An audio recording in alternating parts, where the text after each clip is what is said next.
The Minnesota Timberwolves have been considered a playoff team for years. And a huge problem Likewise, for Minnesota. they haven't been able to give meet tonight is the big lead that was expected for years with Karl Anthony Towns as their best player. This season showed that he was not enough for that. Anthony Edwards also helped us. This guard had an excellent FIBA World Cup and was the best player for the USA in that tournament. He gained great confidence and continued in the same rhythm. On top of all that, Rudy Gobert's good games were added, so the Minnesota Timberwolves have a perfect balance between defense and offense. That currently puts them in the first position in the Western Conference with a score of 23-7 after the win over the Dallas Mavericks by 118. 110 in an unreal game with Edwards, who scored 44 points, while Gobert added 22 with 11 rebounds. The Minnesota Timberwolves proved from game to game that this would be the year in which they could achieve better results. Considering that even in the games without Towns' great performance, they played very well, which is a good sign for this team. Although at one point it seemed that the Los Angeles Lakers were on the right track to finally reach the desired form, the continuation of the season denied that. It's as if this team became saturated after winning the title in 2020, because from that moment it looks more like a recreational team.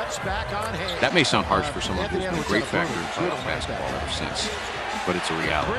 Given that this team has the quality of LeBron James as the second best player of all time, along with Anthony Davis, who also excellent. The Los Angeles Lakers cannot transfer all that to the courts, so they are currently 8th in the Western Conference table with a score of 17-15, but with many problems. However, that score can also be a positive thing because it is evident that this team still has a lot of room for improvement, and they did not fall drastically. They enter this duel in a good mood as they beat the Charlotte Hornets 133-112 with excellent games. Davis was especially inspired with 26 points and 8 rebounds by Rui Hachimura, and James added 17 points each. This proved once again that everything is easier when at least one player joins the leading tandem. In the only match between them this season, the Minnesota Timberwolves won 118-101. Gibson's is on injuries. Jalen Clark is not playing for the home team, while Gabe Vincent and Cam Reddish will not be available for the guests.